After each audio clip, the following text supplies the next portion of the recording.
Hey there, cats and kitties. I am the Blues Man, Johnny Blues, and with this video, we discuss my thoughts on episode 12 of the anime series恋は雨上がりのように, or Love is Like After the Rain. For all intents and purposes, the series finale, and it really couldn't have gone any more perfectly than it did, as far as I'm concerned, at least. Toward the end, it brought on the waterworks. My eyes were sweating and then some, and I did not expect that. And it's all down to the characterization.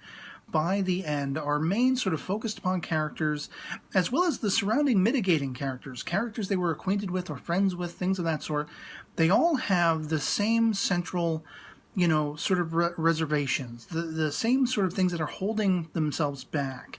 And these are promises unanswered, or insecurities, uncertainties about where they're going, where they're headed, what their future beholds. And some of our characters are main too, Tachibana and Kondo respectively. They've lost their path. It's all about these characters being lost and subsequently finding each other. And through their relationships and through their discussions and hanging around with each other and befriending each other and confiding in each other and spending so much time with each other, they have found themselves. They have, positioned themselves anew on the correct path once again by the end. And it's just, it's so fulfilling and heartwarming. I really absolutely I fell in love with the series on whole, and I fell in love with this finale. Because it's ironic that Tachibana, she was the former track runner. She was ahead of everyone on the track, but she's the last one to gain the perspective of the lesson that all of these other surrounding characters are learning. Even looking at, in the restaurant, Yoshizawa and Nishida, Yoshizawa asks Nishida once again, will you cut my hair, cut my bangs? And he's so utmost supportive of her and believes in her, where she has her own self-doubts about being a beautician, a stylist. She's not sure if she can make it, if she's really good at it. But he has unflinching faith in her. He's seen the proof in the pudding, and you finally get sort of a little bit of a gleaning that he's kind of smitten with her, much as she is with him. It was very much because he propelled her, primped her up, and supported her, that she thought to herself, this is something I can legitimately accomplish. I can try for this. I can aspire toward this.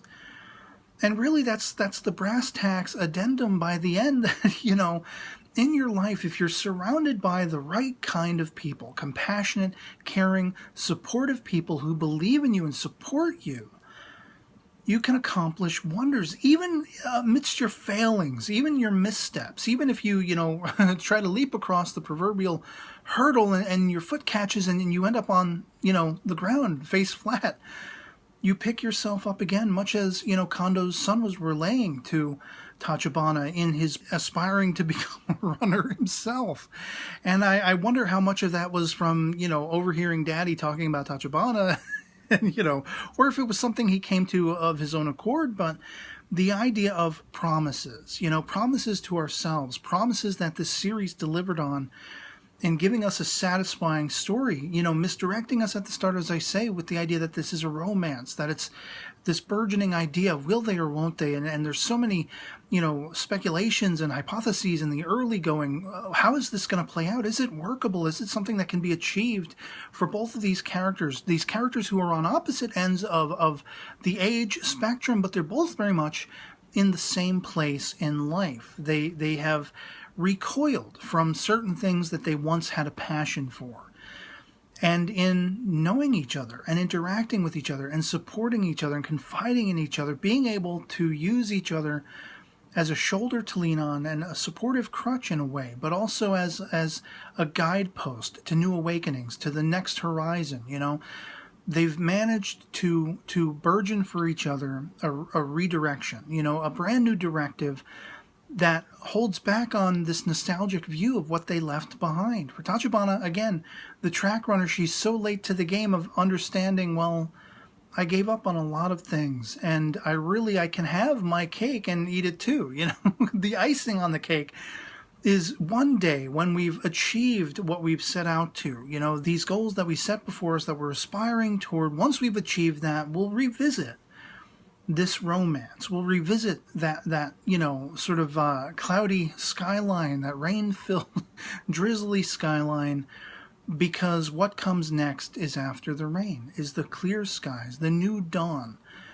where our directives are now burgeoning and focused upon our futures and recapturing things we left behind and things we're just, we're so dissatisfied we gave up on. And we see Kondo is riding up a storm, even though he's having a hard, time of it.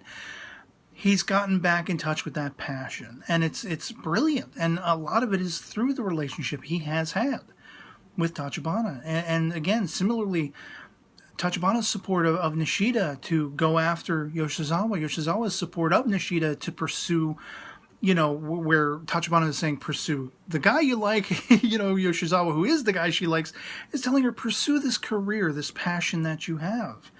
And in a sense, Kondo also in his job, with that promise he made to his son, I'm going to work that much harder. I'm going to put my all into this. And it turns out they all start speculating, oh, is he getting a promotion? Is he going to start working at the head office and we're going to have a new manager on the premises? No, it's none of that. It's a new menu that he unfortunately failed to get right. So they can't even debut the new products at their particular branch of their restaurant. And that actually answered a question I had. I was wondering for a little while now, was this a restaurant he owned or was he just the manager, like the branch manager? And so I guess it is sort of a chain restaurant and he is just the localized branch manager. But I had been wondering if he was like the owner of it in the early going. And so finally, yeah, the other leg drops and we find that no, and apparently he just can't get the menu right. Now what was the testing exactly? I don't know. I've never worked in that particular kind of employee, so I don't know if he was meant to put the parfait together with the cute little eyes and the character on it and everything like that, or if it was a written thing or whatever like that. Like maybe he's supposed to learn the recipe, how to make it, and then he comes back and teaches his coworkers or the people working under him. But yeah, by the end of this, it was just absolutely adorable as all hell. The idea of how supportive they were to each other. And finally, we also have the answer of Tachibana and Haruka. Haruka was reflecting once again in this episode, very sort of bittersweetly. She sees two girls near like the basketball courts or tennis courts, whatever it is, the track and everything like that.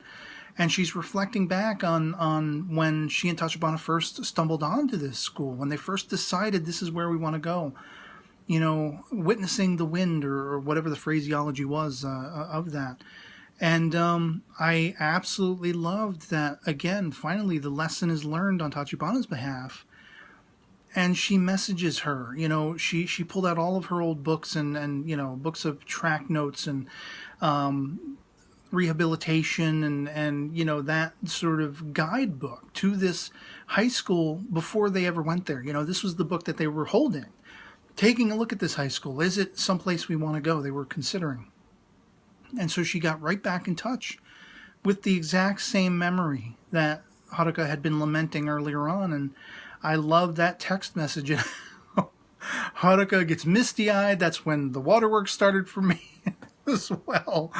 And I was blushing. And the whole exchange between Tachibana and Kondo toward the end. We will revisit this. But we'll always remember, when we look at the horizon, of the people who supported us and who led us back to the path we once strayed from and allowed us to find ourselves. It was so celebratory and so beloved. I love this series. I think it is my favorite series of this particular season, with Sora Yorimo Tuibasho, coming close second. And it depends on my mood. I'm still teeter-tottering back and forth between the both of them. But this one was just visually stunning and gorgeous. The character designs, the color palette, the writing, the pacing. I mean, I like that it kept me guessing from the earliest, part of the story.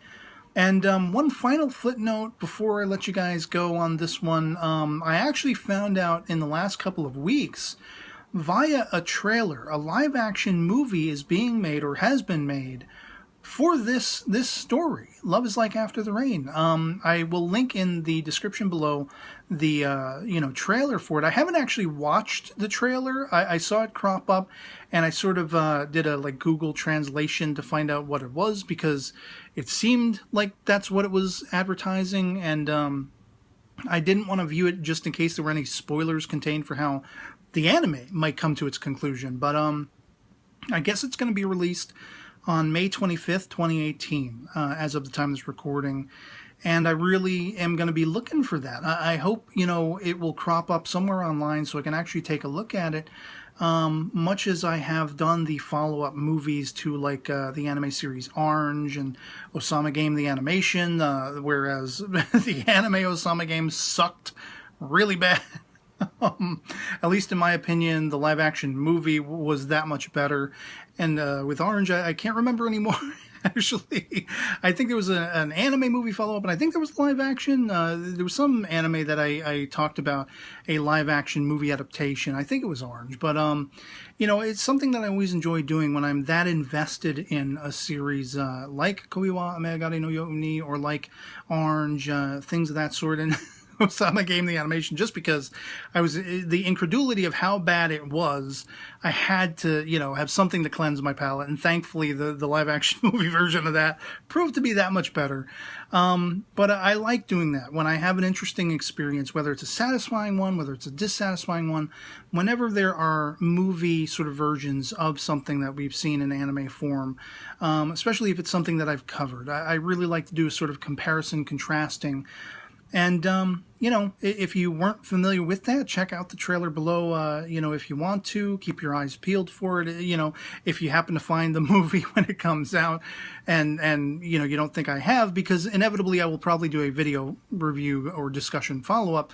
Drop back in and let me know where it is, where I can find it, and that kind of thing. I'm kind of semi-excited to see it, though, because of how much I loved and was endeared to these characters in this story, in this anime, and it'll be interesting to see if there's any sort of differentiation in how the story plays out. And I may actually, seek out the source material, if there is one, to see how exactly it played out, as a comparison as well to the anime proper. But yeah, this was such a heartwarming way to go out for an overall heartwarming and investing and satisfying series, at least as far as I'm concerned. And so yeah, otherwise it'll be pretty much it for me on this. Hope this video finds you well, and I'll catch you all later. Peace.